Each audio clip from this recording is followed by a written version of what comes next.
Hello guys, welcome back to my podcast. Um Obviously I haven't made a podcast in a while, but I finally felt like the time was right. I have so much to catch you guys up on. I think we're going to just kind of start with a few different things. Obviously, we wanted to hear about my adoption process and how that all kind of went.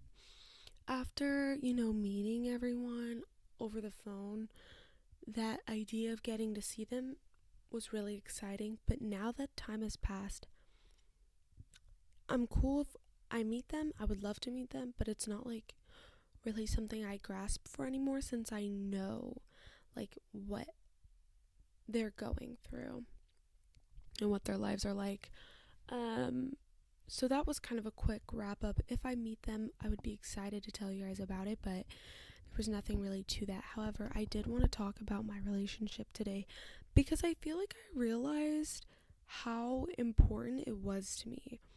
I've had a lot of relationships, and mind you, I'm not that old. So, like, for me to talk about relationships, are they realistic? Not really, but at the same time, they did damage, or they did the opposite of damage, and they helped with my growth. Considering how people are today, like, I don't know if it's just me or if I'm crazy, but the thought of like being in a relationship in middle school is crazy. And I did that.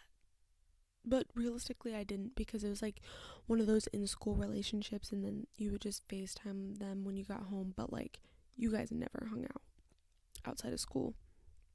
I didn't start hanging out with guys outside of school that I liked until my freshman year.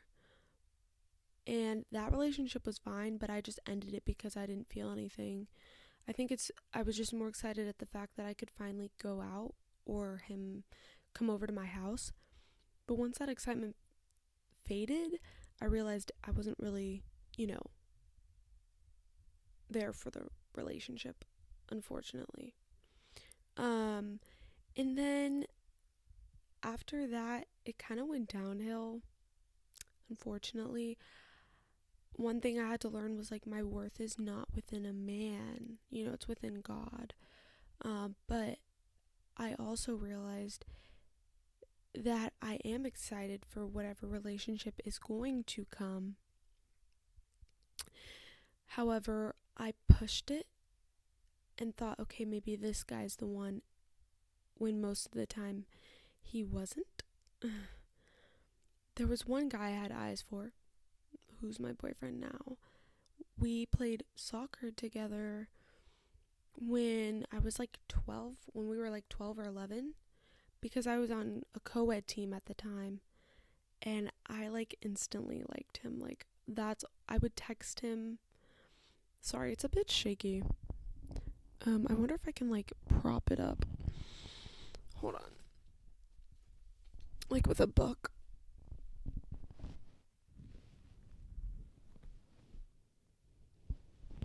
Is that better? I don't know if that's better. Anyway, sorry, back to what I was saying. So, yeah, I would text him all the time because I had his number due to the group chat. Like, I was head over heels for him. But then eventually I left, and eventually he left. And so it was kind of like we still had each other's numbers, but there wasn't like that all the time communication because I was talking to people that went to my school. But I did, text him every other like 3-4 months or month, and we would talk, and then we would go back to just our lives. And I think it was kind of nice because I still liked him. He was always in the back of my mind, but at the time I was like, I don't think he's into me, and I don't think realistically it could work out because I don't know, there was just so many factors. Like, my life was busy, his life was busy, and it kind of just felt like something I would hope for is a guy like him, but I knew it wouldn't happen. And then I had a game. Um, it was for Dallas Cup, I believe, or something like that. I don't really know. Anyway, and or maybe it was Phoenix. I'm crazy. I don't know. But I get a text from him and he's like, "Hey, are you here?" Cuz he knew what team I played for. So he was like, "Oh, she's probably XYZ here," cuz I believe we were hosting it. And I was like, "Yeah, I'm here." And he was like, "Oh, great, blah blah blah." And then he came to watch me play. And I was like, "Oh my gosh." I remember, like, this is why I like this kid so much. And it was so, like, fun getting to talk to him again. And honestly, the ironic thing is he actually, like, right after that, moment where we talked a bit, we said hi and our goodbyes. I think it was like, I don't know, 2, 3, 4, 5 months. I think it was 2 or 3 months of us not communicating again. And I kid you not, that kid grew up again. He had another glow up. I mean, I liked him no matter how he looked, but like he just kept glowing up. And I was like, I need him. I want him. But I kept getting sidetracked by, unfortunately, unhealthy relationships and then kind of circling. But always was he in the back of my mind because that's what happens when you truly like someone. So after 6 years, we finally got together. So our first date was really fun. We went to the mall, and then we both love sushi, so we went to go get sushi. And we honestly, after that, like, first hangout, which was really honestly our first date, I was like, yeah, he needs to be my boyfriend. So I don't really know how it happened, but I definitely pushed for us to be in the relationship. I was like, yeah, so like, what are we? Because honestly, I had liked him for so many years. I didn't want, stop moving. I didn't want to keep holding on if there really was nothing, because I felt something. Like, when I would talk to him in all these situations, I felt a certain way towards him, and it felt like he kind of had that towards me, but I couldn't tell. And so I was like, okay, it's been years upon years. Like, I finally need to get down to this. Hey, like, what are we? I know we're like seeking each other out and talking, but I've known you for so long. I want to understand if there were any feelings there, or if there may be feelings there, or if there potentially will later on there will be feelings. I finally wanted like that straightforward answer, and yeah, he gave it to me, and I was so happy. And then we kind of like gave ourselves a date, even though there's really no specific day where he was like, "Will you be my girlfriend?" It kind of just went from like, we're friends to liking each other. Oh, we're girlfriend and boyfriend, without like giving a day he asked. Like, which I honestly like, because that means we were so into each other that our the way we acted towards each other was honestly our way of saying, hey, we're basically together at this point. But I also wanted to hear it verbally, of course, so I needed to understand, hey, what am I? And then we made our official like monthly anniversary, I think the 29th. um I don't even know how many months it's been. Hold on. September, October, November, December, January, February. Almost half a year. Wait, no, that's not right. September, wait, September, October, November, December, January, February.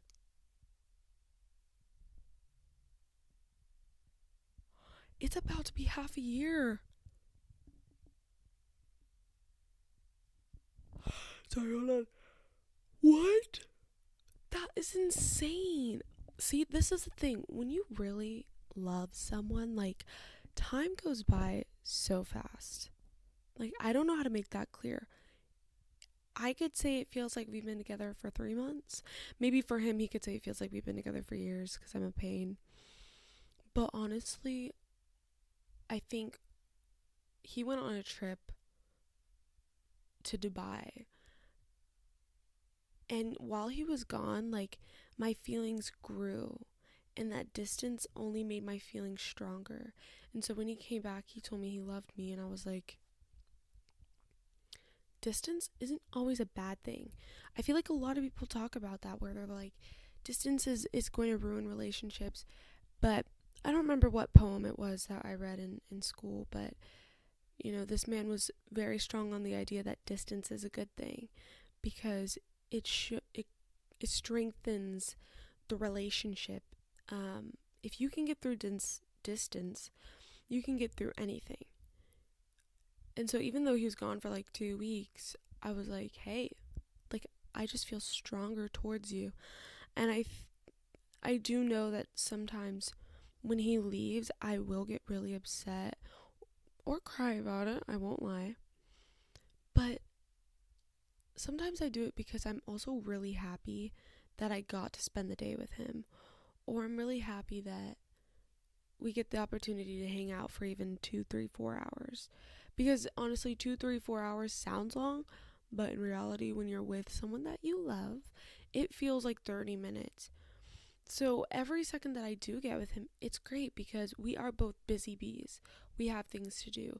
We are both committed to our sport, which is soccer, and we both grind out on that. And so we have so much in common that we're able to do things we like together. But there's also a lot of things that we don't have in common.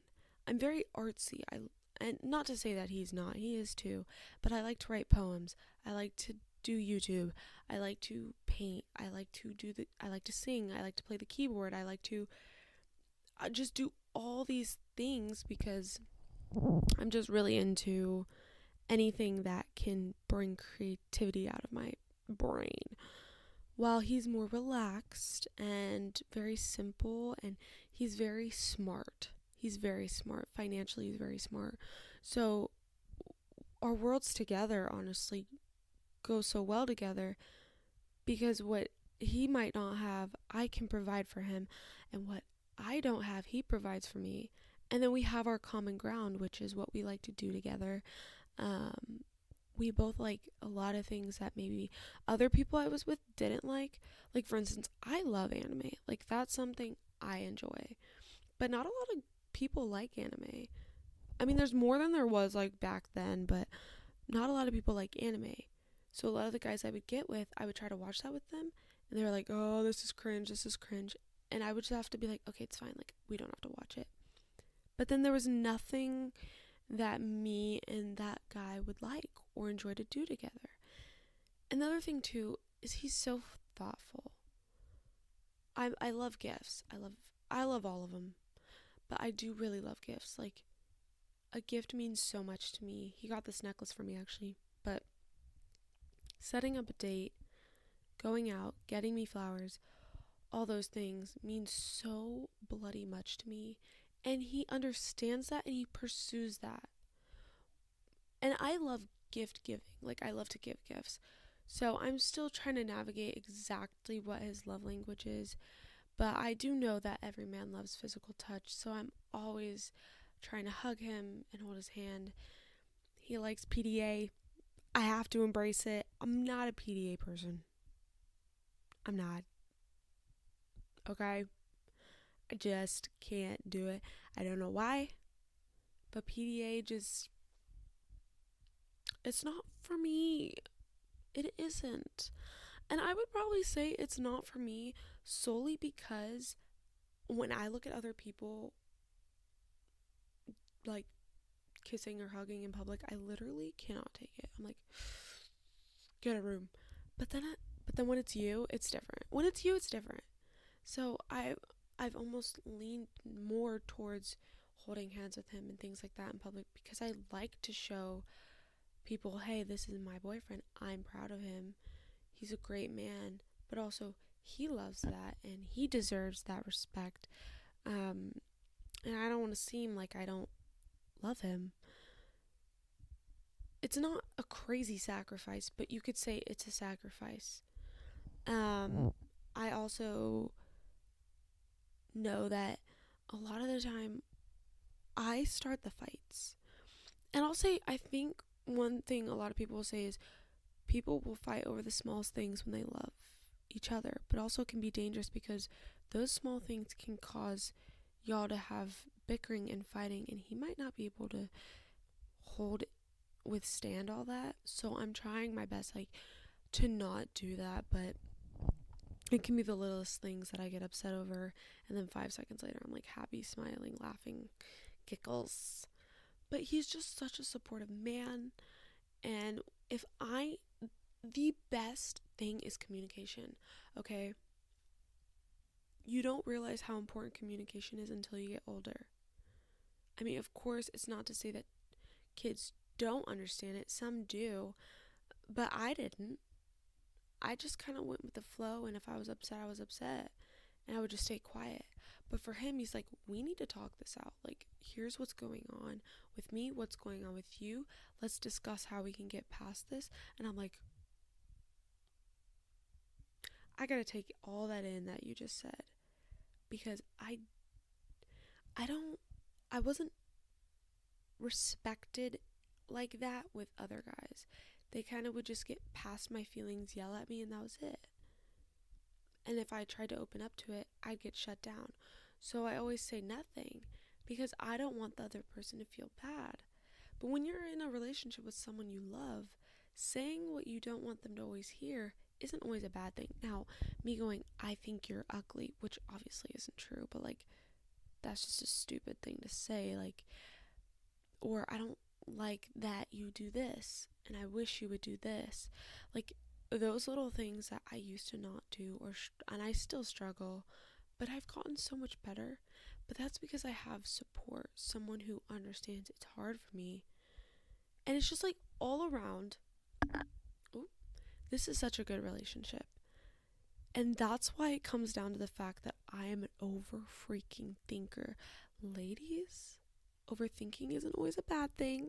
However, sometimes it can ruin a relationship, and it causes me to almost self-sabotage. And I feel so awful because I'm like, what do I do?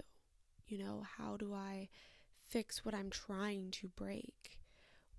How do I fix him when I keep gradually chipping at him to the point where there's no more of him, and it's like he's not interested anymore?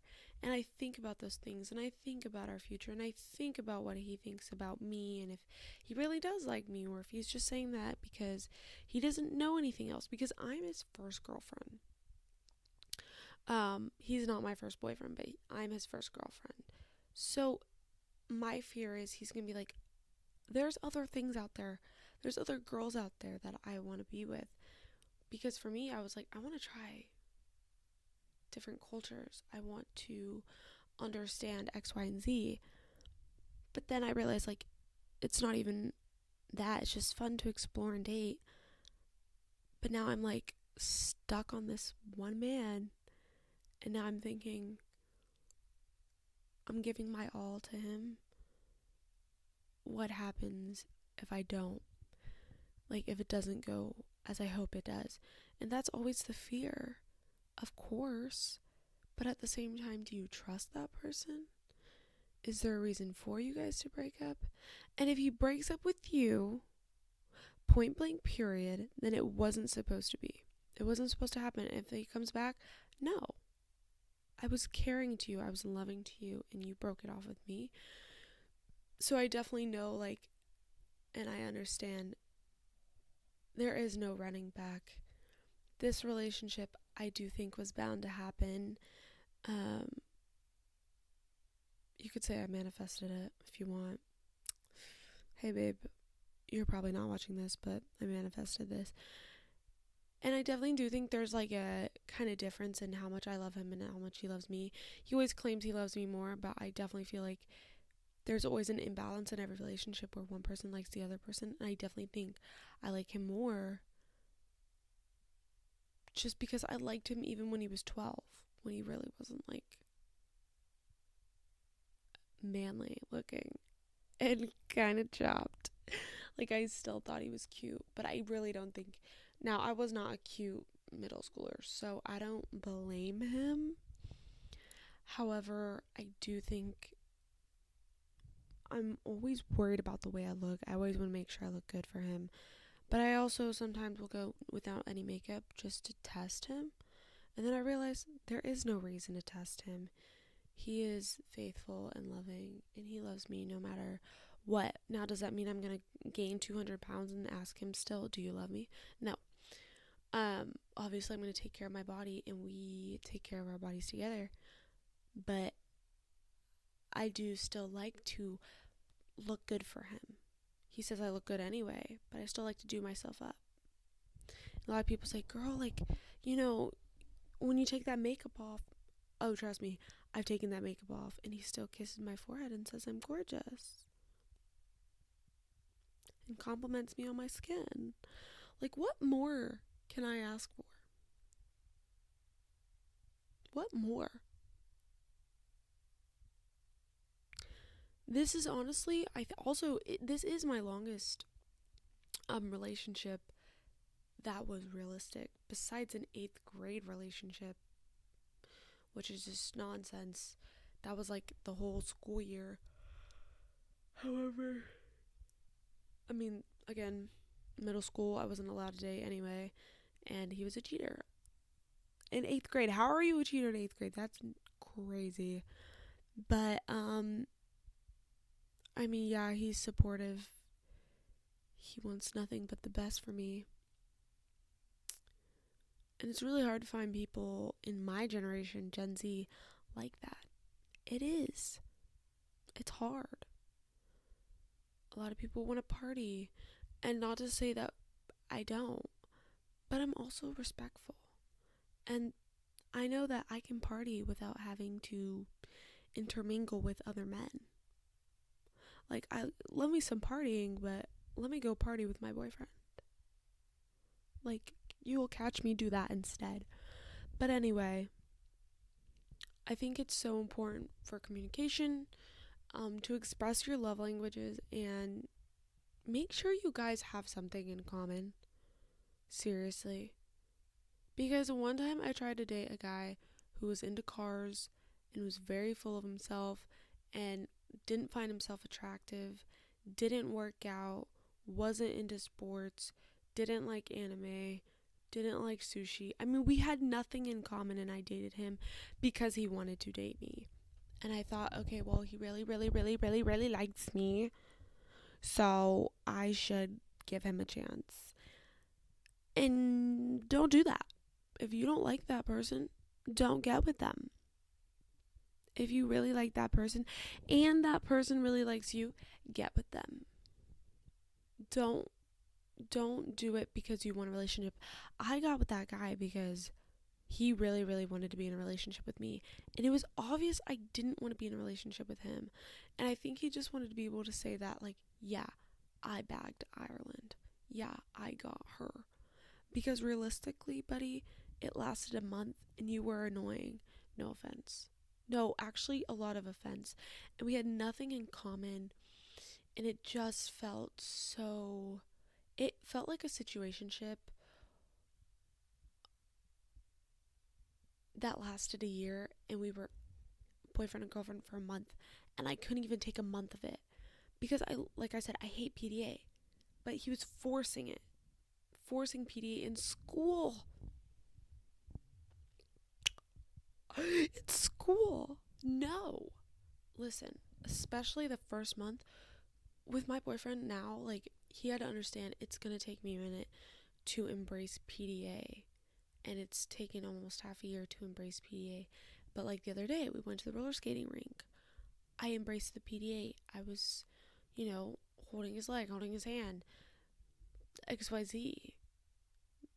But before, like, I wouldn't even do that just because it takes me time. The other guy, he was trying to touch on me in class. Sweetie, I'm trying to learn the lesson.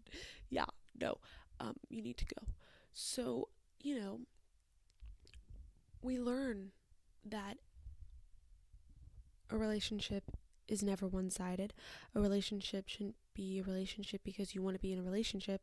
A relationship should come because you like someone that you were friends with for a very long time, who you secretly had a crush on the whole time, but you held it in and you let them grow before you grow. And not to say that you can't grow with them, but let them grow enough to know themselves well enough to be able to be in a relationship. Because there's a difference between growing together and growing apart or growing separately. Because you have to grow as a teenager into adulthood very rapidly, it seems. And it takes a lot of finding yourself first without having to also focus on someone else to really get down to the nitty gritty. And that was one thing I realized was I keep trying to find all these people and find myself in these people, and that just wasn't working until I finally took time for myself. I finally realized, okay, I grew from all these hardships, but I'm also going to focus on myself for a minute. And I did that. And then I hit up my boy and we got some sushi. And he had grown. Even months after seeing him at the last game, he had grown. He looked more attractive, even more. He just keeps getting more and more attractive. It just never stops every time I see him. Like, he's more... Anyway, sorry. But it looked like he had worked on himself too. And I had worked on myself. And so when we came together, there wasn't this... I wasn't perfect. I'm still not perfect. I still have a lot to work on. But I think I was at a good point to start. There might have been a little bit more I could have done before getting into a relationship, but honestly, the support that I had from him healed those tiny parts. So, more or less, there are some things that are helpful when it comes to relationship. There are some things that aren't helpful that come to relationship. But now we get to grow together. And that's what I'm excited for, is growing together. Getting to see him get a job and go to college. And me play my soccer in college. And me do this and me do that. Getting to see us both succeed is going to be so exciting. So exciting. I mean, who doesn't want to see the person you love succeeding in life? But yeah, so I mean, I can always try to give tips. I have a lot of stories about past relationships. I don't really know if you want to hear those, but if you do, of course, comment down below. Anyway, love you guys so much. Thank you for listening.